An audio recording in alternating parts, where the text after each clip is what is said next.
So I got some new books. I wanted to go over them briefly, mainly on enlightenment and religion. This one is pretty good. I read the majority of it, or a large proportion of it. It's called The Enlightenment and Religion, The Myths of Modernity. This is by S.J. Barnett. Like in the back, what it's about. The myths of modernity. It said this book offers a critical survey of religious change and its causes in 18th century Europe and constitutes a radical challenge to the accepted views in traditional Enlightenment studies. Focusing on Enlightenment Italy, France, and England, it illustrates how the canonical view of 18th century religious change has in reality been constructed upon scant evidence and assumption. In particular, the idea of the thought of the enlightened led to modernity. For despite a lack of evidence, one of the fundamental assumptions of Enlightenment studies has been the assertion that there was a vibrant theist movement that formed the intellectual solvent of the 18th century. The central claim of this book is that the immense ideological appeal of the traditional birth of modernity myth has meant that the actual lack of theists has been glossed over, and a quite misleading historical view has become entrenched. As a consequence, more traditional forces for religious change have been given little or no attention. The book also raises hitherto neglected but fundamental methodological issues relating to the study of the 18th century and the ability of interested contemporaries to mislead posterity. Given the current pervasive topicality of notions of modernity and postmodernity in academia, this book advances a very important discussion indeed, and will be essential reading for all students studying the period. So that's what this book is, what it looks like. Nice little cover.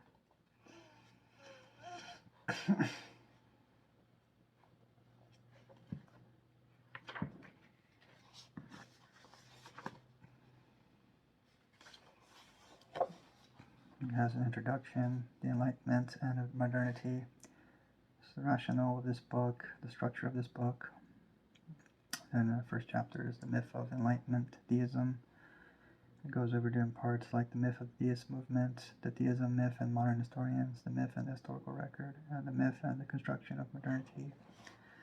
If I remember correctly from this chapter, it's basically going over the historians and the biases of certain historians and how they counted certain dissenters, right? Certain Christian dissenters, like some of them are counted as deists because of their radical beliefs or something, and how some of them, are mistaken for deists, and that the myth of the theist movement is shown like people like Voltaire.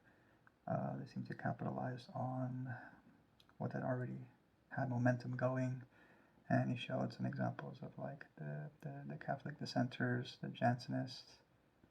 I think there were dissenters in opposing the despotism of like monarchy and the Catholic Church or something. Like they were mainly about, I guess, bringing the church back to more of an Augustinian idea or something. And that is really Christian dissenters, even like Presbyterians. It depends on what, because they went over, I could talk about French Enlightenment, and then I don't know, it mentions the Anglican Church and the Catholic Church and stuff like that. And like the reasons why, like those things, the despotism of like, the corruptions and abuses of like the Catholic Church and monarchy, right? Or I think even it was the church. I think it's the Anglican Church or something, or where that church comes from. I don't know, but like basically those corruptions of those establishments led to like Protestant Enlightenment. They became despotic or something. So even though like see all these like Christians complaining of Protestantism and modernity and liberalism or something, the excesses of those things, but it's like the reason why that even exists is because the corruptions of the institutional religion and the monarchy, because of divine right of kings or something, and how those ideas, I guess would corrupt those.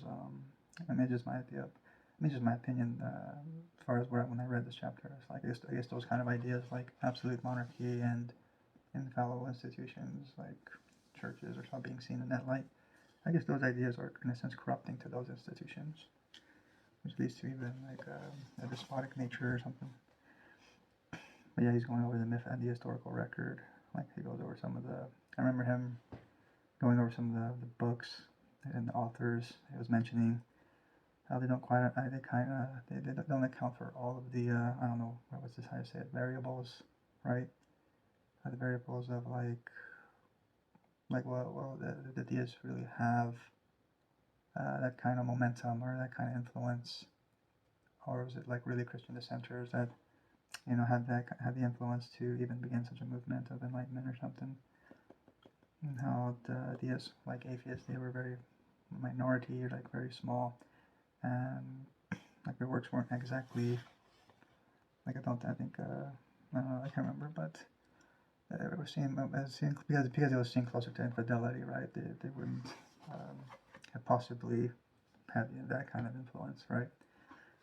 And then most of these influence on enlightenment came from like some form of Christian dissenting or radical Christians or something.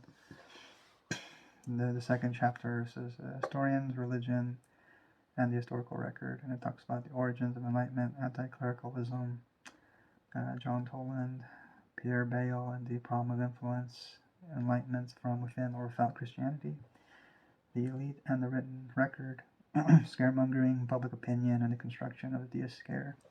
Yeah, he was going over like how like in that chapter I remember like he was talking about people who use like the term deism as a slur to dissenting Christians, and then also to pop up the idea of deism as like it says like a scare or something in order to promote some agenda, or maybe to promote their own I don't know, to exalt themselves politically or something.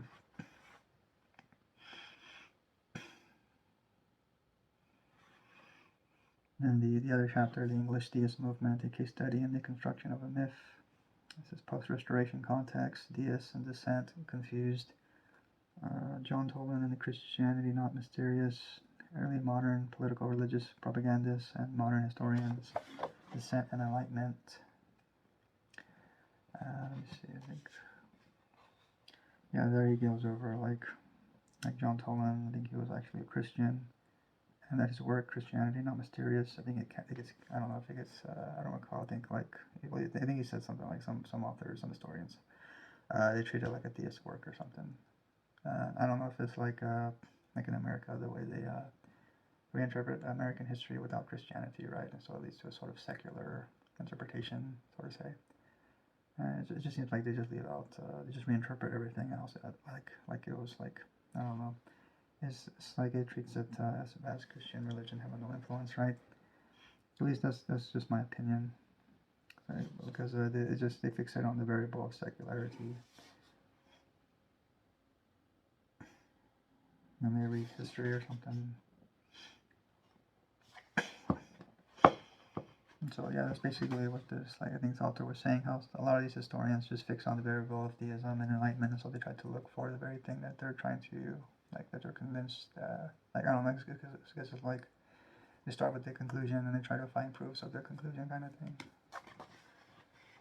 instead of taking into account all the other potential influences to the Enlightenment. And then the other chapter, France, the revolt of democratic Christianity and the rise of public opinion.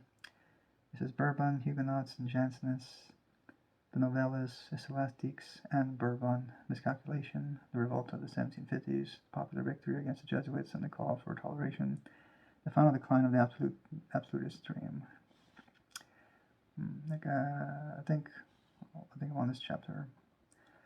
But so far he's talking about how popular opinion, that there's no way that the deists could have the influence on popular opinion, that it would always have to be some form of Christian or something, or some kind of Christian dissenter, whether their ideas overlapped, whether they originate with Christianity or not. Like it was really because no other Christians had the influence that were able to start those kinds of movements. And then how Jesuits. This is like how the mainly the dissenting people, Christians or so, for these people of the Enlightenment. They're mainly not even attacking all religion. They're just mainly attacking the despotic Catholic Church or something, or some form of institutional church, right? And the despotism of monarchy, because of the idea of the absolute right of kings. Because I noticed, like on like YouTube, right, a lot of these Orthodox or apologists, they fight against the idea of natural rights. So it's like, I don't know, to me it's like they want to go back to absolute monarchy or something, even though that's not even it doesn't lead to a sign of unity. It doesn't, like, it leads to, obviously it doesn't, like, I'm trying to stay on the subject, I'm sorry. Absolute right of kings is just by this book showing you that, we came from those things because of how corrupt they became. And those ideas are corrupting as well. But the total reason why it's Protestant Enlightenment is because of things like that.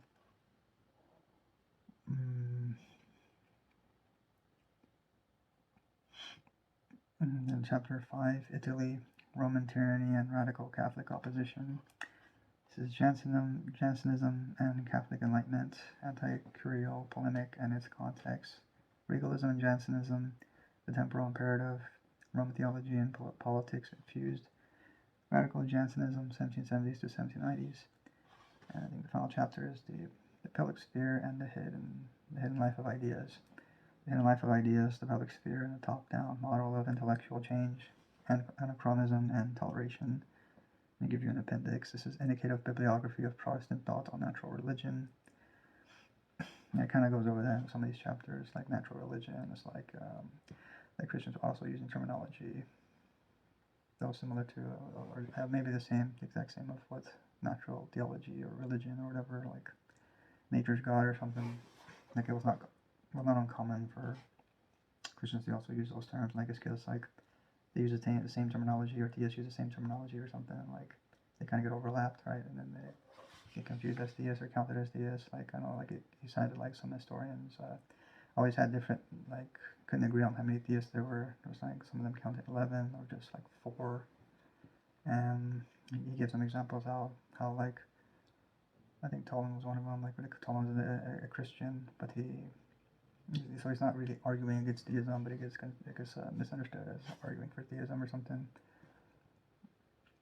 And you get some other examples.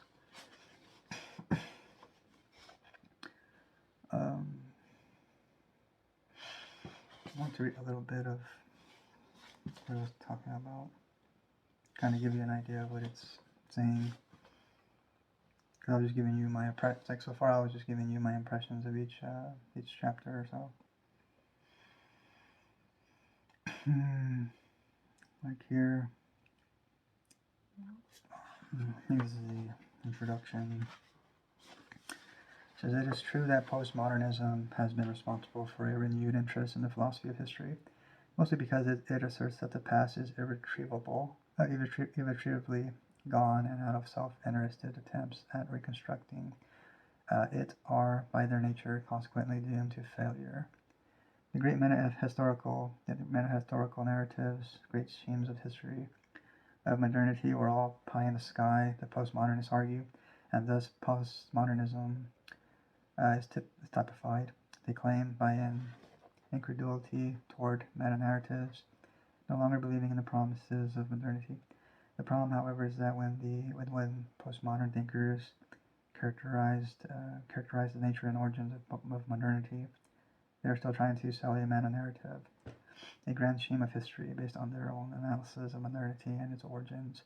The pseudo-historical product it wishes to revamp and sell is that older outlook of Enlightenment studies, in which the Enlightenment is seen as a more or less homogeneous phenomenon, led by a substantial movement of theistic radicals, guided solely by the false prophet of reason. Of course, postmodernists are correct to point out that the writing of history is never neutral, and that this fact must be borne in mind by all those interested in historical questions. Just as postmodernists believe, postmodernists themselves have an interest in a certain analysis of the nature, origins, and consequences of modernity, while postmodernists wish to condemn both modernity and its supposed Enlightenment origins. Modern historians have touted the Enlightenment as a source of modern progressive ideals such as religious toleration, hostility to superstition, and a reverence for knowledge, and indeed, modern historians have repeatedly sought for anything in the 18th century that resembled the modern secular outlook. And then, in order to ensure that the evolution of progress was incontrovertible, veritably charted, even sought to chart the proto-modern precursors of the Enlightenment. Some rethinking, therefore, is necessary. In essence, the available evidence has not validated the project of linking what has traditionally been understood as the Enlightenment to modernity. Rethinking does not mean freedom from bias. After all, my views are my own. But it does mean that a more frank attitude towards the nature and problems inherent within the historical records, indeed, and commonplace research assumptions needed to be re-examined.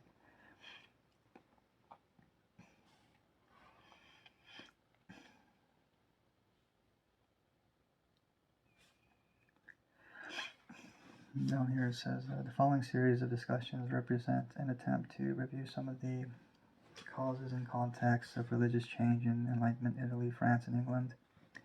Although to a degree different from each other in content and objective, the aim of the case studies is to illustrate how the notion that the Enlightenment founded modernity has led to significant distortions in our understanding of religious and intellectual change. I wish to assert that the fundamental role of public opinion and pressure for religious change, but also in the creation of enduring myths such as that of the deist movement. At times, if they did not wish to appear to be lagging behind developments, the philosophies, protagonists of enlightened ideals, were forced to claim broad changes as their own particular victories. Yet the philosophies cannot be accredited with as much as has been traditionally claimed, and other broad agencies can be credited with more than has been traditionally recognized. Then it is perhaps time to broaden the traditional view of Enlightenment studies. This is as Munk, I forgot how to pronounce the name, M-U-N-C-K, as Munk in his I think it's the book called The Enlightenment, written in 2000, has illustrated the dividing line between the enlightened and non-enlightened is at best often vague. Hopefully no historian will wish to argue that determining the practical relationship between the intellectual elite of the Enlightenment and the lower orders of those less intellectually inclined is no moment in our understanding of what we refer to as the Enlightenment. If the philosophies were often motivated to overstate their role and influence, they did not do so unaided. In this respect, their greatest allies were often also their greatest enemies. Those conservatives who, for their own ends, wish to talk up the deist or free thinker threat to Christianity.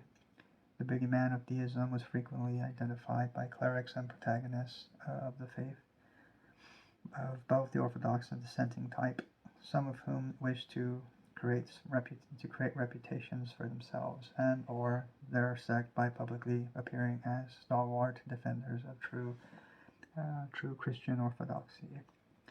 The church in danger cry was, however, also used as a general means of calling the faithful to order. In the process, such ardent Christians played a major role in creating a very public anti-Christian bogey that did not have any substantial reality. The fact that most European states and kingdoms were still confessional states, that is, with only one permitted state religion, means that religious conflict very often also had a political aspect. Thus, the notion of a purely religious conflict is usually problematic, and the term political religious is often more appropriate. The content of such conflicts, however, could take quite different forms in response to the varying political and religious circumstances across Europe, as they did in England, France, and the Italian peninsular.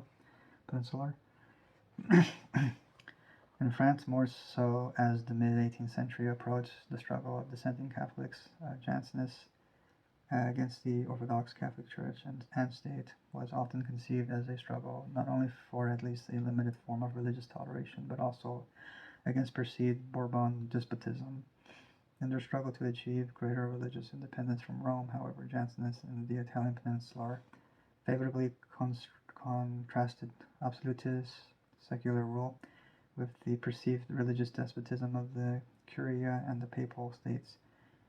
In the case in Britain, which had already developed political parties in the late 17th century, it is appropriate to talk also of party political struggle, in which the condition of the Church was still a very important issue indeed, and supposed threats to the Church were politically exploited in a very public manner. In its various forms, then, an understanding of the broad politicization of religion is central to any understanding of religious outlook and change during the Enlightenment. If at first sight, rather strangely, defenders of the faith could talk up the threat of deism, many modern historians also seem strangely reluctant, despite compelling evidence, to accept that central to religious change in the Enlightenment was that most modern phenomenon, public opinion. In terms of the traditional philosophy of history, this refusal is nevertheless hardly surprising.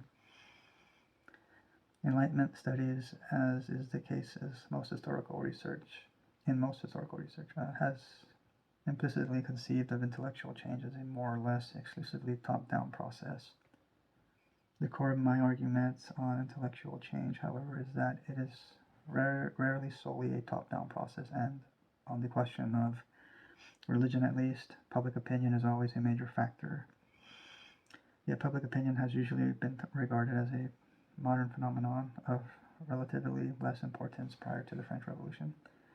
I wish to assert, therefore, that religious change in early modern Europe cannot be understood without placing public opinion at center stage, as the case studies of France and England illustrate, even though it was certainly not always an unsullied force or for progressive change. He says, in summary, my aim has been to begin at illustrating the problems inherent in a history of the Enlightenment, duly based on the discourses of the enlightened elite, since in most cases their writings have little impact upon religious change and reform. Instead, historians should concentrate upon a history of the Enlightenment based more upon actual practice, upon a wider, more social historical conception of the Enlightenment than has traditionally been the case. Above all, I will examine the role of religious opposition in generating events which brought about fundamental change in the religious culture of Western Europe. If this entails less talk about Voltaire et al., and more about other lesser figures and more focus on wider social and religious change, it will certainly not mean undervaluing the philosophies. Rather, it will be to understand their lives more comprehensively, to situate them properly, and to appreciate the dilemmas and the opportunities they confronted. Consequently, this book will offer very little focus on the writings of the philosophies, the theists and their supporters, which have already been widely reproduced, translated, compared, and discussed in many publications. It is to these publications that readers unfamiliar with the writings of the philosophies should turn. He says, I claim no particular originality for my theoretical criticisms of modern historians. The problem of the present influencing the past and the creation of false intellectual traditions was raised and discussed some decades ago, before the advent of postmodernism. Only one needs to think of Quentin Skinner's Meaning and Understanding in the History of Ideas, 1969. What has not so far been attempted is to subject topics such as modernity and religion in the Enlightenment to theoretical analysis alongside a reevaluation of the available evidence and nature of the historical record. In terms of case studies where sufficient research data exists, as in the case of France and partly in the case of England, I offer a new analysis of the data, and I am therefore indebted to the change of other scholars. Where relatively little data is relevant to my arguments, most significantly in the case study of Italy, I supply my own. Then he goes over the structure of his book.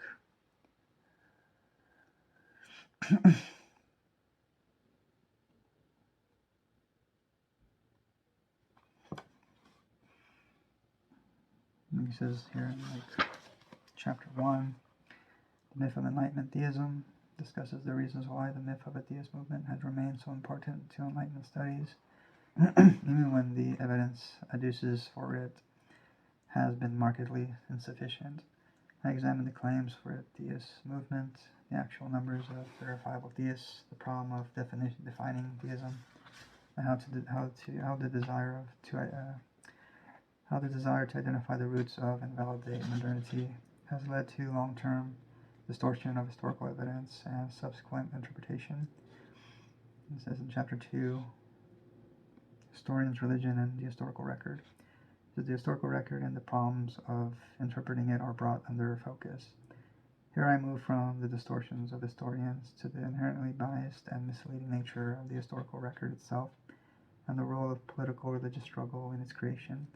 Historians must ask which historical reality, as provided by the historical record, they wish to choose, for competing constituencies of interest have bequeathed to us not objective history, but above all, their views upon the issues of the period. Thus, the myth of the deist movement is not solely the invention of historians, but was itself first invented in the early Enlightenment with the aid of the powerful tools of politics and public opinion. The following 3 chapters are case studies intended to illustrate my main arguments. They do not analysis. They do so in different ways. It is in part a consequence of the diversity of the Enlightenment experience, which was not intellectually, geographically, or chronologically even. The case study of England is in the first of the case studies because, as is now well acknowledged, the Enlightenment was at its most precocious in England, decades before the height of the Enlightenment in France, or that of the more restricted experience of the Italian peninsula. This discussions on England is also given first place because conditions there relate quite directly to the main arguments of the preceding chapters on the creation of the myth of deism. The subsequent chapter on the French experience focuses much less on the creation of the myth of deism than the supposed role of the philosophies, for it is above all in France that historians have identified the cutting edge of the enlightened campaign against the old regime. The final case study on the experience of the Italian states has yet a different focus. For the relatively limited Enlightenment, they're suffered under very different political religious conditions from elsewhere in Europe, yet nevertheless produce some remarkable, although much neglected, anti-clerical writings.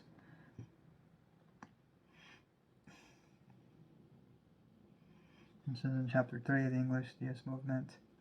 This is a case study in the construction of a myth. The emphasis is upon the politicization of religion and the reasoning and mechanisms by which the scare figure of deism was manufactured, dealing primarily with the period from the 1690s to the 1730s. I illustrate how sections of the clergy and political class were keen to talk of the existence of a threat of a deist movement from their own particular ends. Most importantly, the debate further deepens the discussion on how centrally important was public opinion to the whole process of creating the historical record. The next 2 case studies in France and Italy, however, certain very little discussion devoted to deism, and instead concentrate much more intensely on identifying the broad elements and processes of religious change. And talks about in chapter 4, France, the revolt of democratic Christianity and the rise of public opinion. It illustrates that a tiny number of philosophies, few of whom were deists, were more bystanders than activists in the major political religious events and the developments of the century. And in fact, they can hardly be termed consistent fighters for toleration, at least as Enlightenment studies has traditionally understood that term. As again, the discussion focuses on public opinion and broad forces for change, challenging the notion of an all-embracing French absolutism. So the parliaments, chancellors, and broad public opinion achieved what the deists and philosophies never even consistently fought for: the suppression of the Jesuits, the development of de facto toleration prior to the revolution, and the initiation of the demands for a constitutional government. In chapter 5, Italy, Roman tyranny, and the radical Catholic opposition is devoted to bringing to light the nature of the polemical challenge that radical Catholic chancellors advance against Roman theocracy and church jurisdiction in the independent states of the Italian peninsula, in the practical absence of the voices of deists and philosophies. The tyranny of Rome was opposed by broad Catholic forces in very forceful terms, remarkably similar to those of dissenting Protestants, even in unusual polycentric conditions of the Italian peninsula. This chapter demonstrates how politics and religion were intertwined, and that the broad The broad politicalization of religion is really the key to understanding the religious change in the Enlightenment. It talks about the first section of the concluding chapter 6, the public sphere and the hidden life of ideas. It discusses the significance of misreadings. 18th century participants in constituencies of interest could, wittingly or unwittingly, misread the publications and events of the period, contributing to the origins of modern myths about the 18th century. The main discussion here, however, focuses on the role of public opinion in the intellectual change, on core Enlightenment topics such as toleration. The dominance of the top-down model of intellectual change has prevented due recognition of the role of the wider public in the formation of the idea of religious toleration. It is also asked whether it is appropriate for modern or postmodern historians to place modern definitions of religious toleration upon the shoulders of 18th century thinkers. By doing so, historians invite anachronistic comparisons with the 21st century. Only by broadening the scope of Enlightenment studies beyond the traditional canon can we hope to grasp and investigate the intellectual dynamic of what we have termed the Enlightenment. And here it just talks about the appendix, the function of the appendix in the back of the book. This is to redress the hitherto frequently misleading impression that in Enlightenment Britain, the subject of natural religion or the religion of nature was the reserve of deists and other enemies of the Church. For enlightened thinkers, evidence for irrational or natural religion lay in the qualities, especially reason and conscience, of an unchanging human nature and the frame of nature itself. As the appendix indicates, however, the topic of the positive contributions of natural religion to Christianity was common in Enlightenment England. Of the many English Protestants works touching on the subject, I list just a few examples in order to indicate the tenor and variety of thought upon it. Okay, so that's basically what the book goes over. So far it's been pretty good. I think I'm on the second to last chapter. This one, I think I was going to go over some other books I bought. This one is The Religious Roots of the First Amendment, Dissenting Protestants and the Separation of Church and State, by Nicholas P. Miller, as forward by Mark Knoll. Has a nice little cover. Right there, that's how it looks like.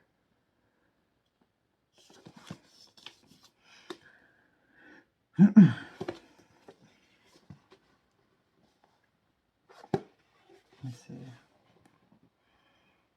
Traditional understandings of the genesis of the separation of church and state rest on assumption about enlightenment and the Republican ethos of citizenship. In the religious roots of the First Amendment, Nicholas P. Miller does not seek to dislodge that interpretation, but to augment and enrich it by recovering its cultural and discursive religious context, specifically the discourse of Protestant dissent.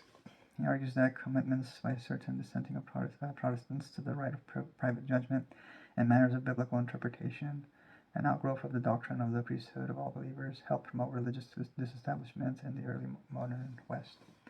This movement climaxed in the disestablishment of religion in the early American colonies and nation.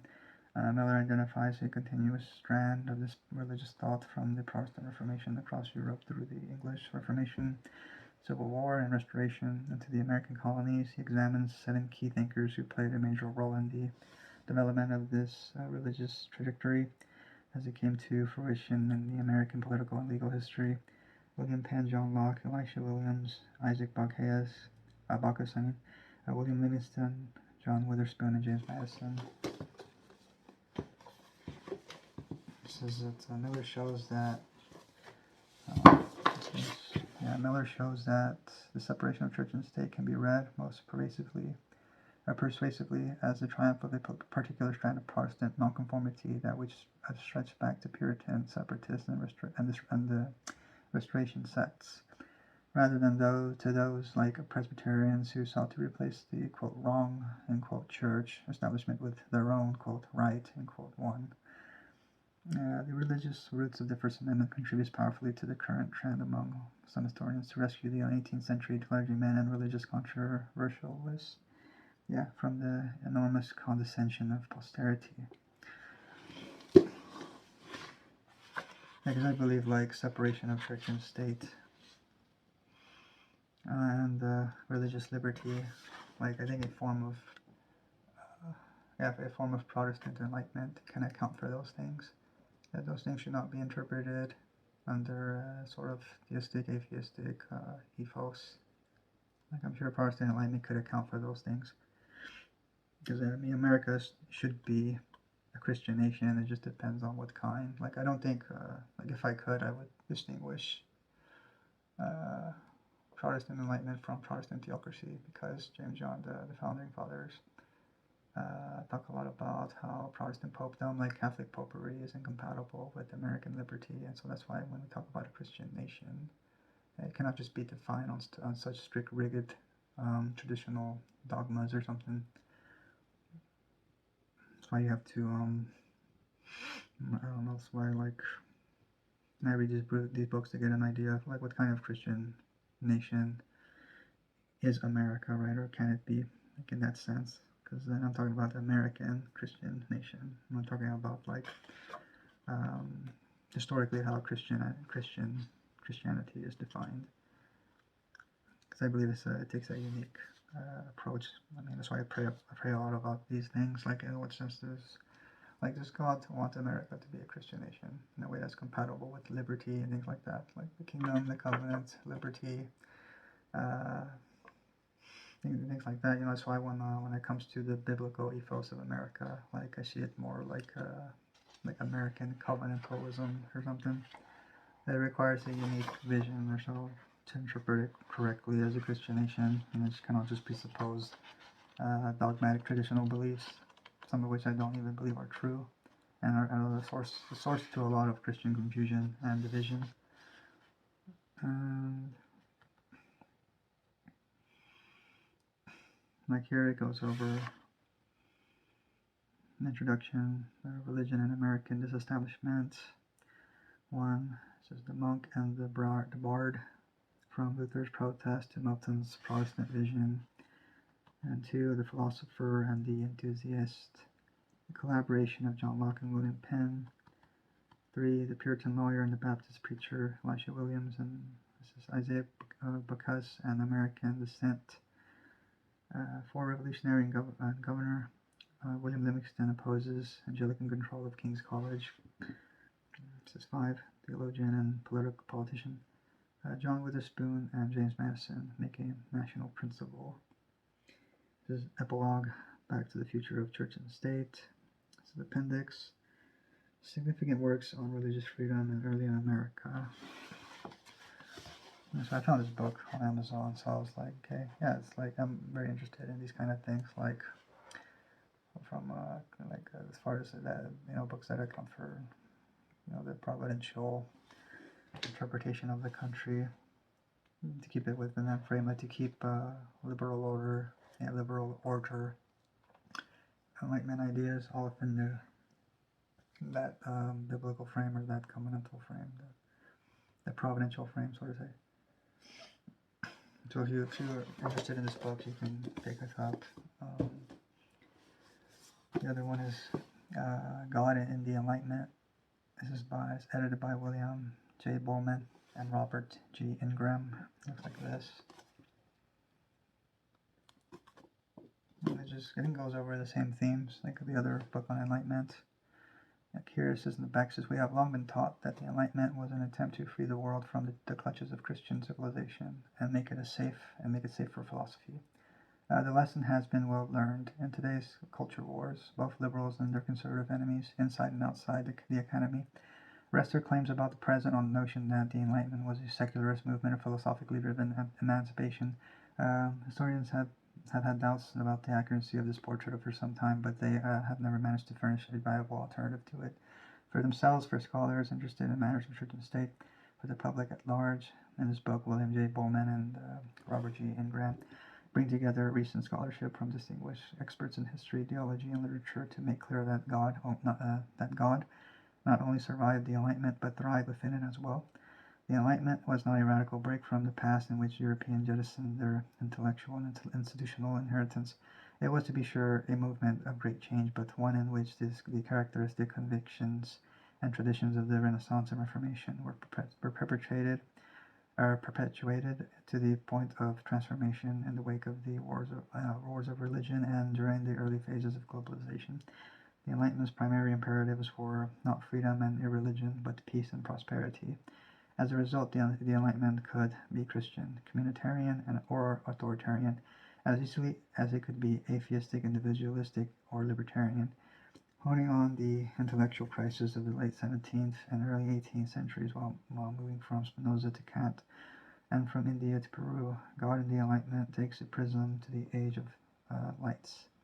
It's a very interesting book. I haven't read it yet, but I bought it to see if there's like what forms of it can be compatible, because my whole approach is that like when it comes to things like liberalism, Christianity, and Enlightenment, right, even secularism, like all of it has good and bad to it, and that all of it is not just good, right? There's good and bad to each one. So I'm trying to see that what benefits Christian order in a way that is most beneficial to Christ himself, not really like not just to the churches and to non-Christian people, but to Christ himself. To cultivate the spirit of Christ and the spirit of liberty, basically. It just depends on the foundation of that. This other book from Bruce K. Ward. It's called Redeeming the Enlightenment. It says Christianity and Liberal Virtues. Looks like this. And it touches up on the same thing. Like I found quite a bit of books on the topic of that, trying to understand enlightenment, and like not through a secular theist means, but through a Christian kind of thing. It says that. It says, like in the back of the book, it says in this probing book, Bruce K. Ward re-examines 4 of the moral imperatives, or quote liberal virtues, end quote, associated with the Enlightenment: equality of authenticity, tolerance, and compassion, and argues that they are in fact based on Christian moral ideas in the current debate surrounding post-Enlightenment secular humanism. Ward contends that we should seek not to reject or reclaim the Enlightenment, but to redeem it. Ward's study largely engages 3 key modern thinkers, Rousseau, Nietzsche, and Dostoevsky, yet also includes such other notables as Kant, Locke, Heidegger, Tolstoy, Katka, Rene Girard, Charles Taylor, and Martha Nussbaum. The result is a lively and provocative forum for reconsidering and creatively retrieving what is most valuable in Enlightenment thought. So I haven't read it yet, so it looked interesting, so I picked it up, and it was about the same topic on Enlightenment and religion. In this book I found, this is by Stephen C. Perks. It's called A Defense of the Christian State. So it looks like this.